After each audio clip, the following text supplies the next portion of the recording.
88% of companies use AI, but fewer than 6% get measurable value. The pilot era of AI is over. Tim Crawford and Isaac Sekulik are both former CIOs and world class CIO advisors. Tim, what's failing? AI strategy or IT execution? Both. Flatly, both. We're focused on the wrong thing. We're not thinking about the outcomes, and companies are suffering because of it. Yeah. Isaac? I mean, Yeah.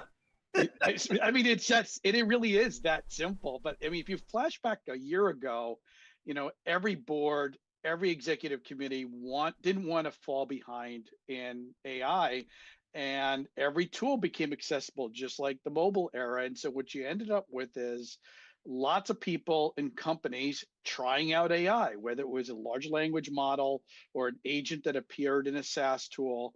And so all of a sudden you got tenfold, 20-fold, sometimes 100-fold more experiments undocumented happening inside the organization. And so now the CIO is backtracking and saying, we need to make sure there's a strategy here, that we're focused on the right things, and making sure that we have governance in place so we know which tools, which teams, which data. And that all falls into, where are we focusing our effort when it comes to AI? and the reality is that the CEO is increasing the pressure on the CIO to produce the results. And the problem is they're not. And they're struggling through how to put their arms around it, how to connect the dots, what metrics to use. I know we're going to talk about many of these things, so I don't want to steal that thunder. But at the same time, the reality is we're in a tough spot as IT leaders, and we've got to navigate our way through this. Yeah, and to talk about metrics. I mean, the number one thing people have talked about coming out of AI is either productivity or efficiency. We've been terrible at having productivity measures. We don't agree on what they are, and efficiencies take time to materialize. So we're still looking at using AI to take what we're doing today and make it a little bit more efficient, a little bit maybe less error prone at times. We're not at a point where we're taking AI and saying, how is it transforming our businesses? All right, let's just start at the top. Tim, you mentioned CEOs.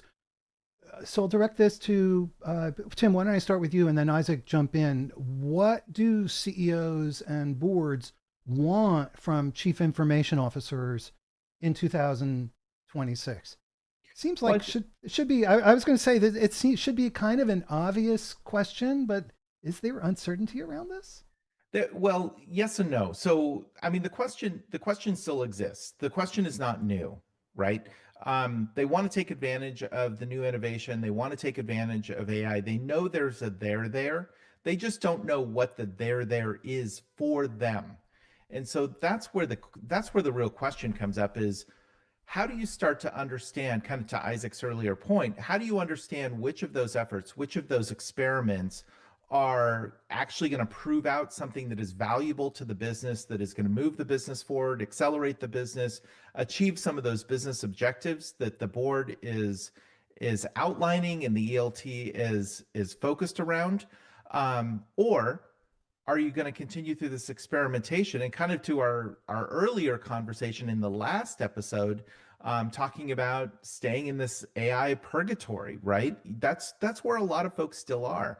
So I think the number one thing that people have to understand is they have to understand their business first and foremost. Full stop. Forget about the technology for a minute. Understand your business, because if you don't, you're going to have a really hard time understanding where AI can apply and how it's going to apply and the output that it's going to achieve for your company and for your customers, and what's just another tech bright shiny object that you're putting in place. Isaac, I have to Mhm. ask you something. How is it even conceivable that a chief information officer would not understand the business? And we're here to talk about AI, and why are we even talking about this? Well, most CIOs will understand the business strategy. Most. There's still a lot of CIOs who are being hired as operators, and still a lot of CIOs who see themselves as operators. But I think the bigger issue is even when you have a CIO who understands, what is in their quarterly, yearly filings to the street about where their growth is and where they're going to find efficiencies, that doesn't translate down very well. And most of the work that we're doing around AI is a lot of bottom up work. It's a lot of, what can I do as a marketer to become more efficient or to drive a campaign? How am I using AI inside my development tools to deliver features a little bit more reliably and a little bit more a little bit faster? Those are the things that we're doing. And there's a lot of layers of disconnect from business strategy around delivering value to customers or expanding what we're doing from a customer service perspective and what the individual teams and people are doing with AI today. So I actually want to take exception to one thing that Isaac said. I agree with most of it, except for one thing, and that is that I don't believe that most CIOs truly do understand their business at the level that they need to. I think that they think they do, but in many cases, they have a layperson's understanding of how their business operates, and they need a much more intimate understanding of how their business operates. But otherwise, I completely agree with what Isaac said. No, I agree with that, Tim. I mean, when I talk to CIOs and we say, how are you spending your time week to week, month to month, quarter to quarter, and we, break that down into percentages. If they're not spending time in the field with customers, in operations, on a factory floor, with their HR teams in terms of what types of struggles they're having, or marketing with how they're growing the business, if they're not actually spending real time with business teams and business leaders, then they're only going to see things at a paper's strategy level and very separated from how things are executing on the ground floor. Okay, let's hit directly on IT. Why are I'm sorry, IT and AI? Why are so many organizations stuck in pilot mode with AI?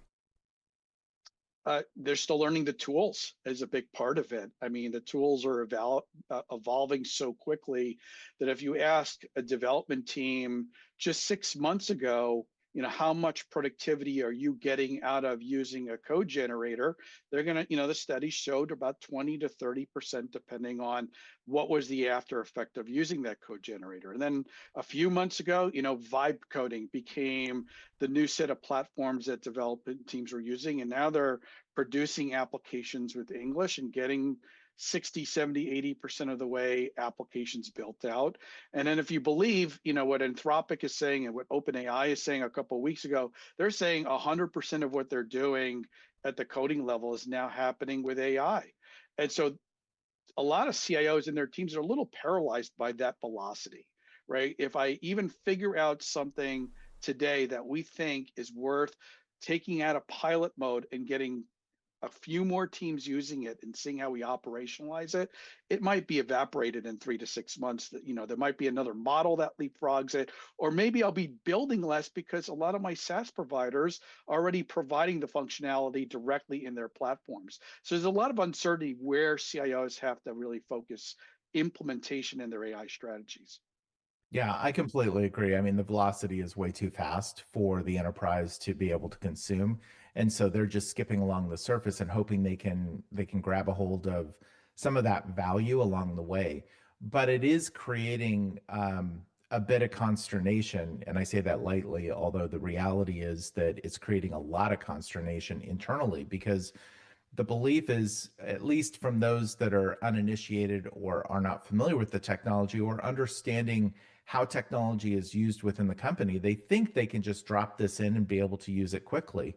I wrote a post just recently and kind of outlined that I'm finding two swim lanes of success. One is you either have to bring this technology in a way, and I mean AI technology specifically, you have to bring it in a way that doesn't impede the way that people work, meaning they're actually using it, but they don't realize they're using it. Or the alternative is you have to wrap it with training. You have to put the training effort in to help people understand, how does this change how they work? Why should they be using it? Not just, hey, here it is, go to town, try and use it. What we're finding is that individuals within the company don't know what to do with it. And so that creates this gap between those that are having success and those that aren't. I You agree with know, that, Tim. go ahead, Isaac. We have questions that are starting to come in, but please finish your thought first. Yeah. So, Michael, I mean, Tim's hitting on one of the failure modes, one of the areas that IT traditionally struggles with, and that's in change management. So, even when you have a pilot and you think it's working, and now you're saying, I'm going to take it from, one team in New York doing marketing and scaling campaigns with an AI behind it. And now I'm going to apply it in 6 other businesses or in 4 other departments across the world. I don't know how to do that very well. That's an entire ability to do change. And the other side of it is we're not really good at testing things. So you might have a team that says, hey, we have a pilot that's working, and CIO needs to know, is it reliable? Is it putting out valid results? Where is its boundaries where we know the AI is providing incorrect results? Be able to test in a robust way and saying this AI is release ready, even to a pilot group, is a second area that we really struggle with. Yeah, I think this is really helpful, especially because you're focusing on the AI specific set of issues as opposed to just the broader set of CIO role challenges that have been basically unchanged for the last 25 years. Uh, we have questions that are coming in. Folks, if you're watching on LinkedIn, just pop your question into the chat. If you're watching on Twitter, X, use the hashtag CXOTalk. And if you're watching at all, which you are, you should subscribe to the CXOTalk newsletter so we can notify you of upcoming shows. So go to CXOTalk.com and just subscribe. All right, let's take some questions. And the first question is from Chris Peterson on Twitter. And he says, is AI adoption still living in the inside out world of starting with technology instead of starting with business needs? Who wants to grab that? I mean, I'll start. And Chris, you know the answer to that question. It is absolutely still stuck in inside out thinking as opposed to outside in thinking. And this is really where some of the best opportunities are coming from, is when you start to think about things like in the CX space, you start to think about things from the customer centric viewpoint as opposed to what your agents are doing internally or what your staff are doing internally. Think about it from the customer, whether that's an external customer, your company's customer, or an employee, if you're talking about support within IT or HR or finance. But absolutely, we have to change that vernacular. We have to change that viewpoint. And that gets back to understanding your business, understanding your customers, your stakeholders. How are they engaging with your company? What's going to be meaningful for them? And that's really what's going to drive the difference between success and failure. And we're already seeing examples of that play out. So Yeah, Isaac, let me jump in with this one because we have a question from Arsalan Khan that I think hits on this point or starts to touch on it. Arsalan, I'm sorry. All right. So Isaac, this is from Arsalan Khan. Sorry, resetting That's all here. right. Sometimes reset my brain. Okay. we're all friends. Well, at least we were up until this point. Okay. Yeah. All right, Isaac. So here's a question from Arsalan Khan, and I think it's very directly related to what Tim was just talking about. And Arsalan Khan says, we always ask CIOs to, quote, understand the business, but why don't we have the same type of emphasis for non-technical executives to know about technology beyond just the hype, and now especially with AI? I think that's a critical part of the CIO's job, particularly with boards and the executive committee. Setting realistic expectations without getting into how the sausage is being made.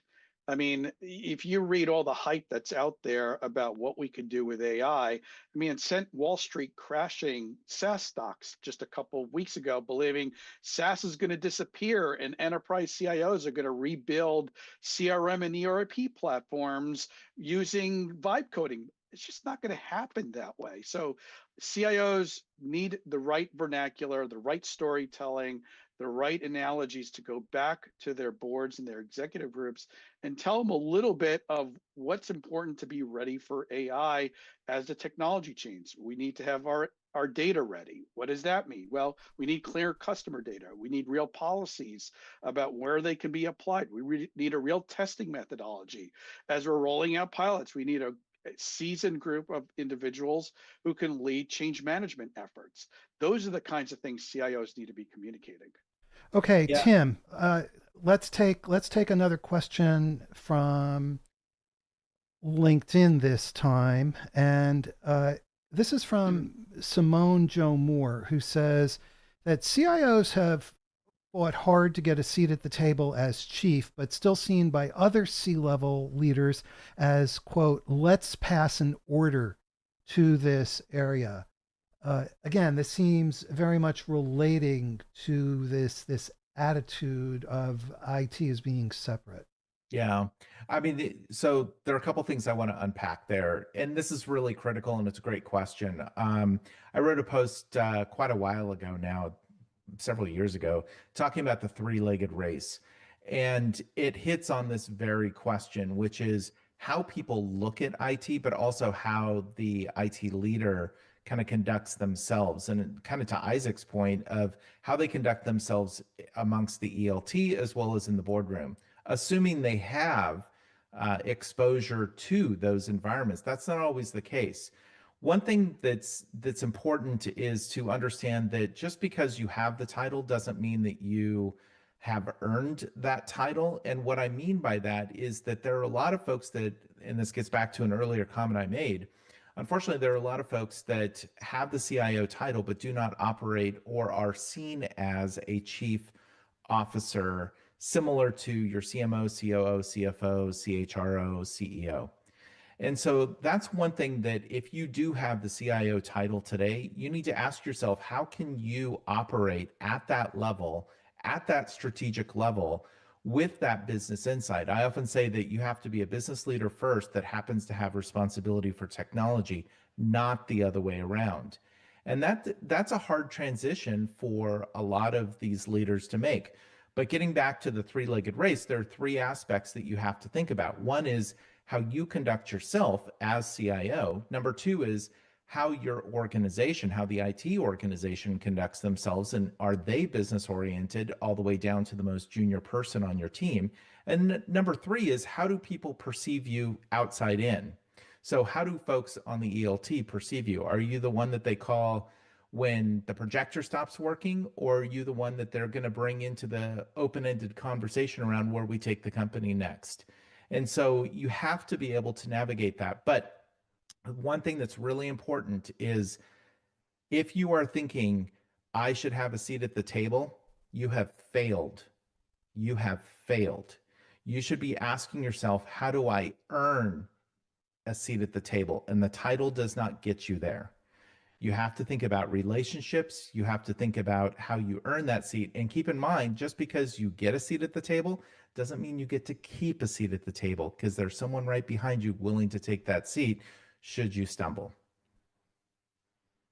Great, very, very interesting and poignant perspective about the mindset, the attitude of CIOs, and the recognition of what is the value that a CIO delivers. But Isaac, we have let's jump to another question. You can see I try to prioritize the audience questions over my own. So Isaac, Joseph Puglisi says the following. He says, how do we move from introducing AI to improve efficiency or accelerate the current business to true business process reengineering, or better, total business transformation? How do we get the real value out of the promise of AI? Yeah, I've been telling CIOs that a lot of what AI is doing in their organization is reshaping its business. It's not really transforming yet. We're not really focused on customer experience. We're not really focused on growth yet. We're not at the things that are really going to evolve and make most businesses competitive for the next 3, 5 to 10 years. Now, if you look at how winning CIOs have accomplished this, right? The ones that are truly innovative, they replicated this 10 years ago, 15 years ago, off of what SaaS companies were doing and why they were successful. If you look at traditional IT, we were ticket based in our history. Business came in with a ticket. We responded to the ticket. We measured how well we responded. Eventually, we started measuring employee satisfaction. If you look at how a SaaS company operates, they have a function in there called product management. And product management says, we're going to look at what are the P&L objectives, what are the growth objectives, what markets do we want to be in, and they come up in partnership with the technologists what the roadmap should look like, what is the release strategy, where do we need to experiment and do R&D with. I did an article last year for CIO magazine around product-based IT for that exact reason, because when you look at all this technology, to the question about inside out, we need people in the business experimenting with how enterprise SaaS platforms are putting agents into their system. What do these things actually do? And then we need to marry down top-down strategy that says, you know what, in HR, we should focus on recruiting. In marketing, we should focus on campaign management. In IT, we should focus on AI operations and improving our ability to maintain our systems that improve stability. That's the strategy part. And what we need is a group individuals inside our IT organizations called a product management function that's going to own the outcomes. It's going to prescribe, here are the roadmaps that are going to get us to the strategy that we've outlined at the beginning of the year. I mean, in a lot of ways, it's kind of shifting your organization to move from a project-oriented focus to a product oriented focus. All right, let's go to another question. And folks who are watching, ask your questions. This is your opportunity to ask these world-class CIO advisors pretty much whatever you want. So take advantage of it. If you're watching on Twitter, use the hashtag CXOTalk. If you're watching on LinkedIn, just pop your question into the chat. Okay, we have a great question from Derek A. Butts, who says he thinks CIOs need to be in alignment with their CISOs to understand the challenges of the AI promise, along with the risk that will be introduced. How can CIOs prepare for the challenges and alignment of AI within their business culture and ecosystem when there is no CISO? It's a great question. And this kind of gets to one of the reasons why AI solutions are struggling. The more sensitive the data, and Isaac kind of talked about getting your data prepped, and you have to have it prepped better today with AI than ever before. Like it takes it to a whole new level of preparation.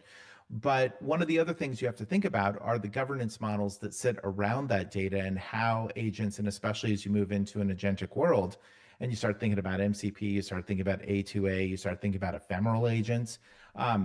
You have to start thinking about how those governance models start to play a role.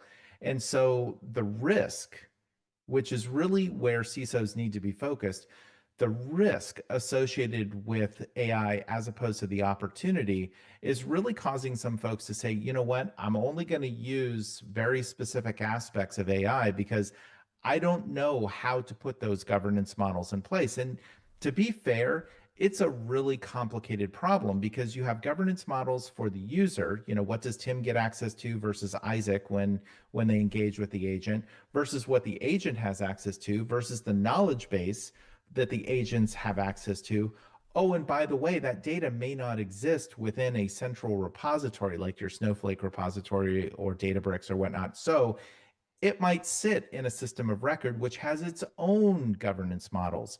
And so, how do you start to rationalize that? And the reality is, it's a really hard problem. And this is why companies are starting off really small to get their arms around the data, put a governance model in place that they can control and manage and reduce the risk. And why they're not just running what I call running with scissors down the road and trying to do all these crazy things that people talk about in the press. All right, Isaac, then it turns out with perfect timing, Tyler James Johnson on LinkedIn says, at what point does governance need to shift from reporting to real time enforcement in order to safely scale AI? Well, I think at one point, I think it's years ago. I mean, it's the way I think about it. Look, we have a long And history Isaac, of. we can't hear you. So your audio just kind of dropped out. So Tim, why don't Tim Isaac, you take a look at your audio Yeah, and I can Tim hear jump Isaac. in. Oh, You by the hear way, I can hear Isaac. Um, so I think the question is how do you start to put the right governance models in place? And this is where number one, if you don't have an AI council established within your organization that is cross-functional, that has got to be the starting point. This is not an IT problem. This is a company problem. And so you're going to need that cross-functional conversation to be able to understand then what are those different layers and how do you start to put those layers in place? Tim, Isaac, you Tim want to took give it another shot? Tim took the words right out of my mouth. We have a long history of saying this group is responsible for strategy and innovation, and this group is responsible for risk management and security. It didn't work before. It totally falls apart when we think about AI. Right? We need to be having that same group together. Your idea of a council is one way of solving for that, but don't embark on an AI experiment or a pilot or think about even putting into production without that group together. We've been doing agile for a very long time, right? We know how to solve for this. You put a multidisciplinary group together and say, look, we're not just trying to improve efficiency and productivity and get that value out of it. We're also require these attributes in terms of reliability, in terms of privacy, in terms of data bias, and put that all into the objectives of that group to accomplish all of it at the same time. I know Just it sounds simple, but that org separation is killing us. just to maybe add a finer point to what Isaac's talking about too, is that some of those AI councils, in fact, a number of them, are not actually led by the CIO or head of IT. They're led by the CEO or someone else within the executive leadership team. So don't think of it in the context of IT should be leading this effort or driving this effort. That's not necessarily the case here. Again, because you need to start with that business context to be able to make the right decisions for how AI gets used, from governance to outcomes to risk. All right, let's jump to another question. And this is from Sagar Bujbal. And Sagar says, it's a long question, so I'm going to comment. So I'm going to paraphrase this, but essentially, he's saying that the winners, AI winners, will be the ones who operational AI, and by understanding the way AI tools can accelerate workflows and decision making speed while keeping judgment with humans. And laggards are letting AI replace thinking and outsource judgment. So my question, therefore, is how should technology leaders evaluate AI technologies in order to ensure that that the tools are capable and map onto, say, innovation related processes as opposed to pure efficiency driven outcomes? Yeah, Michael, a lot of what you're seeing in AI right now is helping a person, a specific role, accomplish a specific task. That's what an agent is doing inside all the major SaaS platforms, and they're starting to build up the skill set so that AI can accomplish a bunch of different skills for a particular area of responsibility. And that is a work in progress. Another one of the big announcements over the last couple of weeks is just the explosion of how AI is being applied in legal and finance. So a top-down ability to replace a lot of different functions. And that's how organizational leaders, I like your point, Tim, that it's not just the CIO. You have to really look at the organization and really look at the process, because we're not going to take out just a step in the process or really impact just a role in the process. We're going to say, what does this department need to do now that we have AI in place? I saw a CIO speak about it 6 months ago, and he's now a CEO, and he questioned his HR department. Why do we need an HR department if I have AI? And so when you ask a question like that to the head of HR, you start unpacking what is the value an HR department is delivering that an AI isn't going to be delivered. And I think all organizations have to start thinking that way. Yeah.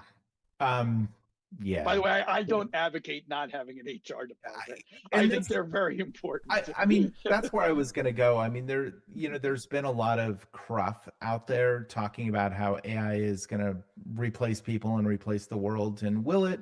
Well, maybe in some spaces, some specific roles or functions of roles, but this is not about, at least in this first horizon, because there are three basic horizons or three fundamental horizons for AI, and we're still in this first horizon and still figuring it out. So there's a lot more opportunity to come. But in this first horizon of efficiency, which is largely what we're all talking about, it's not about replacing people, but it's more about how do you increase the value that each person in your organization delivers.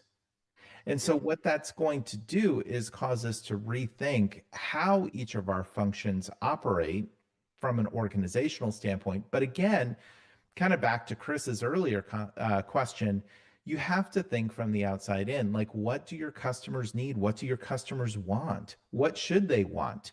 It's the Henry Ford adage, right? If I ask customers what they want, they say faster horses. And look where he took things. We have to do the same thing here. We have to rethink how we operate businesses. And so, yes, we're starting off very slowly, maybe too slowly in some people's minds, but it's a really important point to make, which is how do you start to affect and then accelerate the process in which you're adopting this technology? And that's a really key point here is we can no longer take this stance of bring a new technology in, then bring something else in and take this waterfall approach. Sorry, Isaac, I had to do a little agile in there, but the Look, reality is you I got got him to Michael laugh. I laughing got Michael to laugh. Yes, my twice. goal is accomplished. But I think it's important. I think it's really important for IT leaders to understand that there is a velocity change, a market velocity change that your organization needs to take. That needs to start with IT, but it's going to happen across the entire organization. And so, how you do that, how you accelerate your organization is really, really important.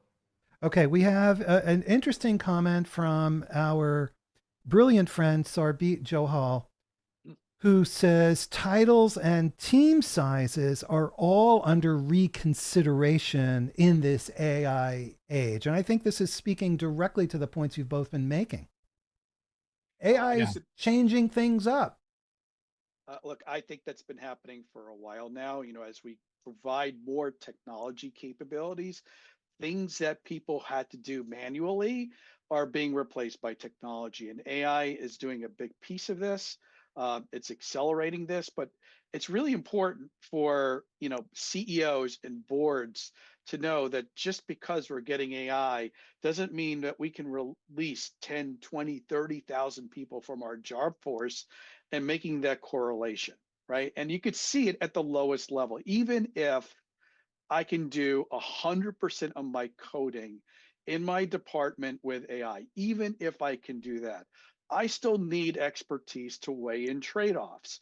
If I give a requirement to build a login system and it does everything in memory, maybe that's not going to scale to hundreds of thousands of millions of users the way the AI system constructed it. So I need people who need to be able to ask the question the right way, to realize it's worth developing something in the first place, that there isn't something out there that I can already reuse, to evaluate the conditions by which it responded. And that's going to happen inside every single function. So I mean, that's, that's a transformation at an operating level that's starting with some concrete roles right now that's going to expand. And it really comes back down to, again, being able to listen from our staff. What is subject matter experts? How is this helping you today? And then having some top-down questions about how are we reorganizing around this capability. All right, Tim, we have a question from Jay Cohen on LinkedIn that gets right to the heart of something essential that I'd like to dig into. And Jay Cohen says, will CIOs need to shift from AI capability discussions to explicit value definitions? And so my question to you, Tim, is why do we even need to ask? Like, shouldn't the CIO understand the value definition and have the ability to move beyond a discussion of tools and features? Yeah. Or do CIOs as a group, well, I'm not going to say it. Yeah, I won't go I there. will say it. I mean, a CIO is not a CIO is not a CIO. Okay. And I'm happy to talk offline or talk more in depth publicly about this. But the reality is, yes, they absolutely should understand the value and the outcome, and not be focusing on the bright shiny object. I mean, this is the problem, right? That we've had for decades is there has been this over rotation of focusing on the net new thing, and sometimes to the chagrin of others that are going, well, why are we doing this? Like, how is this really kind of moving the needle for our business? And the reality is, you have to look at this. We actually see this happen in different conversations. So, for example, I was just involved in another conversation with a group of leaders yesterday, talking about cost specifically.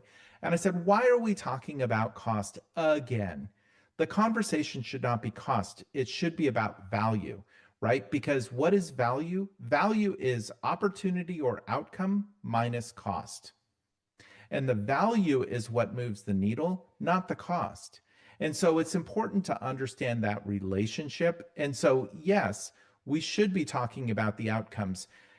Another way to think about this, Michael, in terms of AI is if you truly are thinking about those outcomes, you kind of don't care what happens in the black box, right? It could be AI, it could be advanced analytics, it could be black magic. It doesn't matter.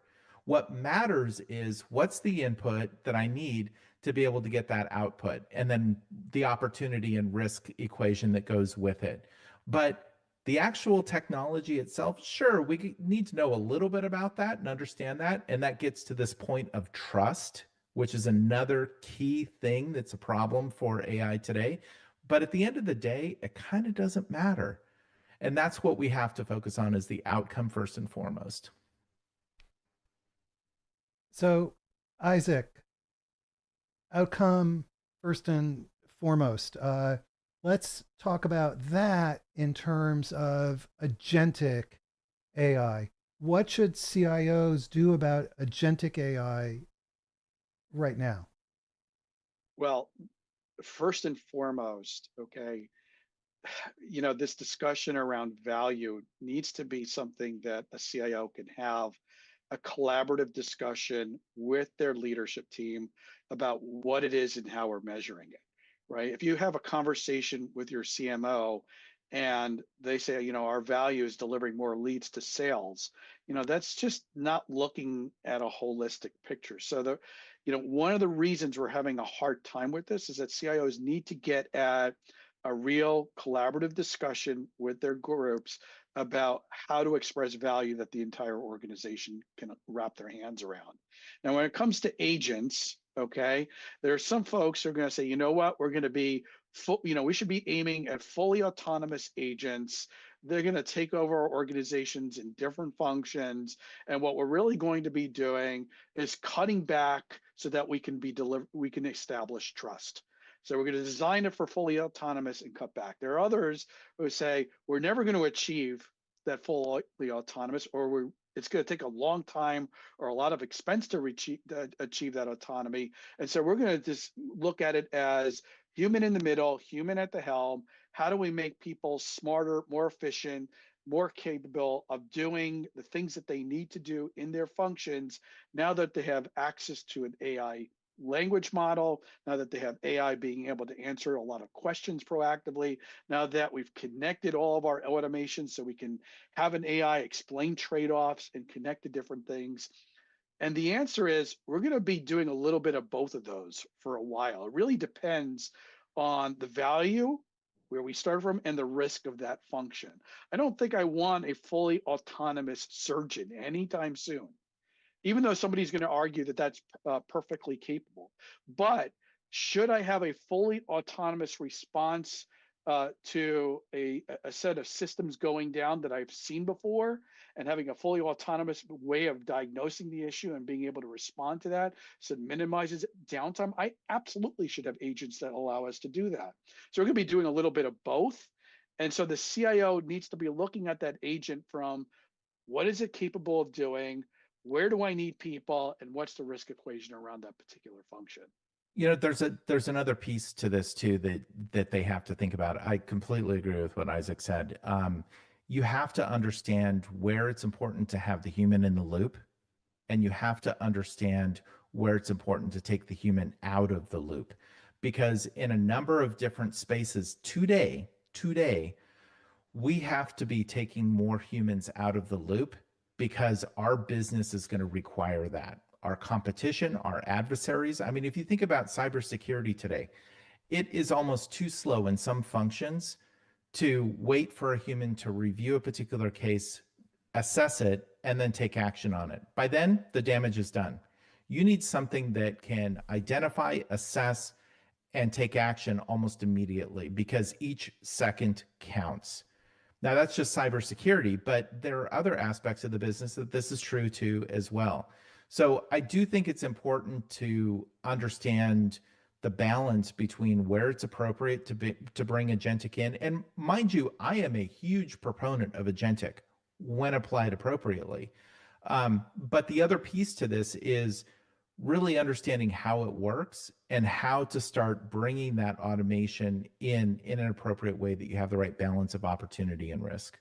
Okay, Isaac, what Mhm. about uh, shadow IT? So, what is the impact of agentic AI on shadow IT? Is agentic AI creating a new wave or variant of shadow IT? And do we care? And what do we do about it if we do care? It's another variant of something that has always existed inside IT and will continue to exist. As long as the tools make capabilities available, we're going to be striding that wave between what we want people to self-service and try out. What are some of the things that we don't want them to touch at all and want to have no capability to purchase, acquire, use in any shape or form inside our enterprise? And then there's a lot of gray area in between that is focused on context, right? I have the tool in place. I've signed up Copilot. I have a license for it. I said yes to it, but it's being used in a way that I probably don't want this to be used in that way. One of the things that organizations are terrible at doing is marrying in that I want to experiment to how do we capture the knowledge of that experiment and capture the end result of that experiment, right? Should somebody be doing that experiment at all in that tool with that data? And if the answer is yes, how do we learn from it, whether it passed, failed, or needs to continue on? That's the missing gap that's always impacted shadow IT, and it needs to be addressed with shadow AI because it's our subject matter experts in their departments using these tools that are telling us what's working and what's not working. And why are they telling us that? Because they're the ones that understand the business the best. They're the closest to the problem. And so you will end up with things like agentic sprawl. Again, something else I've written about. But you're going to end up with a number of these issues. I don't necessarily think that's a bad thing, but you have to make sure that you have the appropriate guardrails in place so that you're not creating undue risk for the organization. Well, there's a whole set of governance challenges that start to emerge. In a way, it's not much different from shadow IT in the past, where you had lots of people in departments buying SaaS products using their credit card. And eventually you can have fragmented data, you can bypass corporate compliance standards. Yeah, And but Michael, those can also be great sources of innovation too. And I think this is part of the problem is what is your orientation for shadow IT or shadow AI? And how are you encouraging or discouraging that? There are a number of IT leaders that flatly will say shadow IT is a very bad thing for the organization. Full stop. I personally don't agree with that. I have seen opportunity or seen examples where the opportunities that come from those little experiments, and again, you got to put guardrails on. You just can't be the wild west and let everybody run and do whatever. So it's not living at the extremes of all yes or all no. There is a lot of middle ground there that is fertile opportunity. And when we start talking about AI, and now we're talking about something that requires, it's not an option anymore, it requires intimate understanding of your business, that's even more fertile. And so we have to make sure that we as IT leaders put the right guardrails in place, but encourage that innovation because that's where those great beams of light are going to come from and the great opportunities. Yeah, oh, that's oh, yeah, Isaac, I definitely agree with Tim. I think that shadow IT highlights gaps where IT and technology is not fulfilling a need and therefore is a great, very fertile ground for discovering what folks in the organization need. But, Tim, the question then becomes what kind of governance challenges do autonomous agents create? This is part and parcel of the shadow agent problem. Yeah, but I mean, again, if you are thinking of how to put governance in place as a bolt-on, you will fail. But if you're thinking about how you put governance in place all the way from technology solutions to culture, so starting to change your culture and supporting employees to understand why these policies and why these governance models are actually there, you help them stay out of harm's way. I mean, in most cases, folks that you look at what they do from a shadow IT perspective and you go, why'd you do this? And you dig into the reasons why. It's not because they're trying to be malicious against your organization or against the company. They're just trying to do something better. They're trying to get their job done, right? They might go outside of the bounds of a particular policy, but let's be honest, at this point, most enterprises have so many policies on top of policies that nobody in the organization truly understands all of those policies. And that's a whole nother bureaucracy problem that maybe we can start to use AI to kind of work through. But I do think if you start with governance from the get-go and it's cross-functional, you start to address some of these issues right out of the gate. Isaac, help us out here with some of these governance challenges and what do we do about it? Well, I completely agree with Tim. The answer isn't just creating another book of policies. I mean, we need policies, but most people aren't going to read them. So we need to simplify some of the language around this. Um, One way of doing that, I recommend CIOs, CISOs come together and define some of the non-negotiables, right? Things that you're absolutely not going to do. You're not going to copy PII information out of your CRM system and paste it into an open LLM. And here's why. That is a non-negotiable. Okay. And then at some point between non-negotiables and policies, there's a bunch of principles that we want to leave our organizational leaders and our employees with some good criteria for decision making. I've put Excel out into my organization. Everybody has a copy of it on their desktop. If a single person's using an Excel to do a job for a single day or a single week to solve a problem, probably not an issue. If that Excel grows into something 100 people have access to that's being updated every single day and has all kinds of corporate information to it, maybe I'd be ought to be talking to IT about getting some help about operationalizing it. Those are things that you can codify in simple principles because ultimately the boundary around shadow IT or shadow AI is, where do you want to give people direction and where do you actually trust people to make good decisions? I think we're talking about skills here. What kind of skills gap in IT has AI created, and what should CIOs do about that burgeoning skills gap that arises because of the growth of AI and agentic AI? Got to start with business acumen.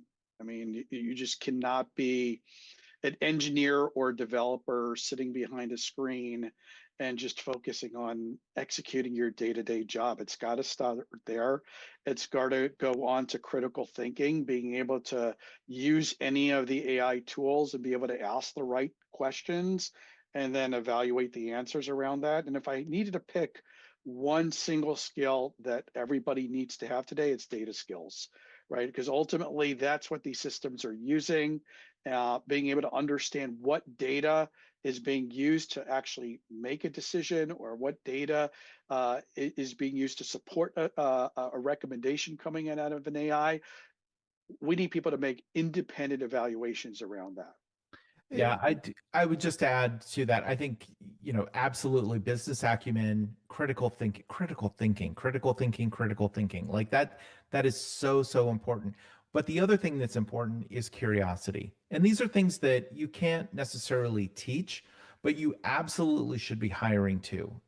The ways that I've been advising companies and the ways I've done it in my organization is hire to the soft skills. You can teach the hard stuff all day, all night. You can teach about data. You can teach about technology.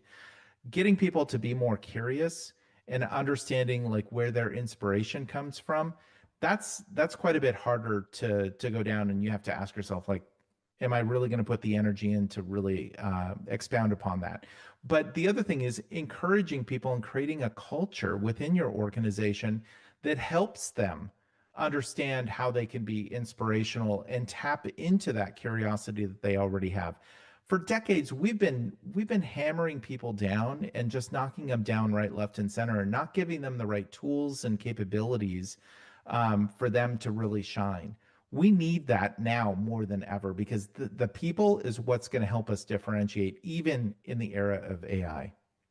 Okay, and on this topic, we have a question from Elizabeth Shaw on Twitter who says, how can you apply lessons learned in AI pilots to new AI initiatives and pilots, even if it's understanding what not to do? So the learnings, and this gets to the culture as well. Isaac, you want to jump into this one? Yeah, it comes back down to basic scientific methods that we've learned in schools that often forget about, right? Say what your objective is, say your approach, be disciplined about executing against that approach, logging the outcome of that one approach, and then pivoting and saying, what are we doing next? And sometimes that's going deeper into the solution that you went into. Sometimes it's saying, you know what, we're going in a completely different direction. We now have some amazing tools with AI to dissect and to interpret all of that information, but we have to get our organization to know that just tinkering with the tools isn't good enough. Knowledge sharing, knowledge capture, training, teaching, even marketing our successes are all things that we want our leaders doing so that we continue to evolve how we're using these different AI capabilities.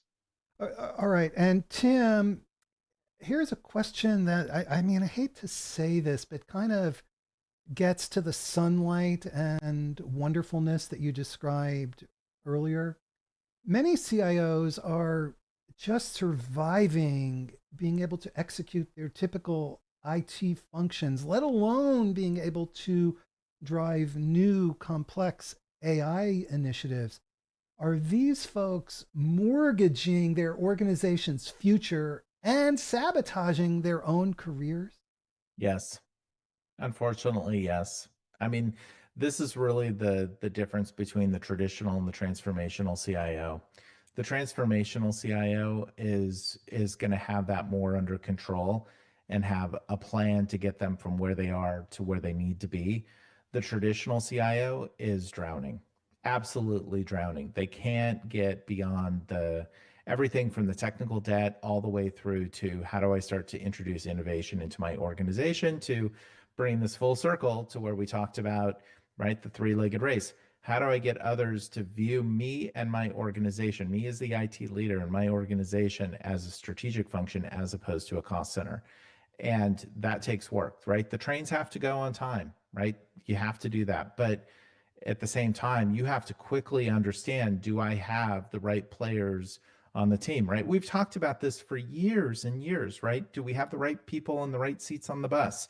Do we have the right people on the bus? Do we even have the right stinking bus? Like, I mean, there's a lot that has to come into play, and the way that, and it goes all the way to the IT leader. The way that I led IT many moons ago doesn't apply today. So we have to think differently about how we work as a leader. If I were to step into an operational role today, I would work very differently than how I would have worked even 10, 15, definitely 20 years ago. And that change, that switch hasn't happened yet. But that will actually help folks start to understand what is important, what is not important. And if it's not important and not moving the needle for the business, why are we still focused on it? I mean, there are so many sacred cows or perceived sacred cows within the IT organization. Oh, we can't touch this because of X and Y and Z. Guess what? If it's not moving the needle, out it goes. We don't have time for that. We got to move on. And so Okay. there are some Oh, hard decisions that have to be made here. sorry for interrupting you, Tim. You're I good. jumped the You're gun. good. We're just about out of time. Isaac, given all of this, what does CIO greatness look like today? Very quickly, please.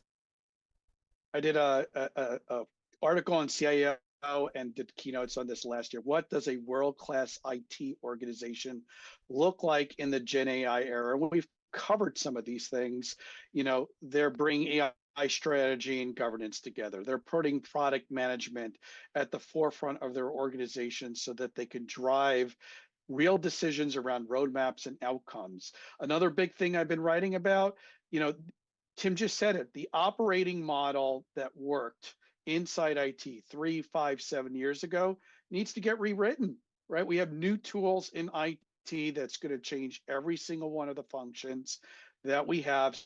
So what we called agile, what we called DevOps, and what we called data governance and data operations, that all needs to change. And then I want to end with just, Tim, operating CIOs, we've had them for a very long time.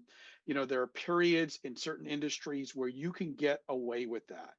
And there are periods where in certain industries, CEOs can't get away with that. If you roll back to the early 2000s, if you were in retail, if you were in media, B2C, and you had an operating CIO working there, you were in trouble because the entire customer experience and business model was changing. I was part of that. If you are here 2026, every industry is going to be disrupted with AI. And if you have an operating CIO who is just focused on productivity and efficiencies and reliability, you're just not going to get there. All right. And Tim, in a tweet sized bite, what does CIO greatness look like today? Go. I think it's focused on trying to become that transformational CIO that is very much business oriented first, that happens to have responsibility for technology. Focus on what is going to move the needle for your business and figure out how to jettison the rest of it. All right. And with that, Tim Crawford and Isaac Sokolik, thank you both so much for being here. I'm so grateful that you were sharing your wisdom and your expertise with us today. Glad to be here. Thanks again, Michael. Always great, Michael, and so glad to see you laughing.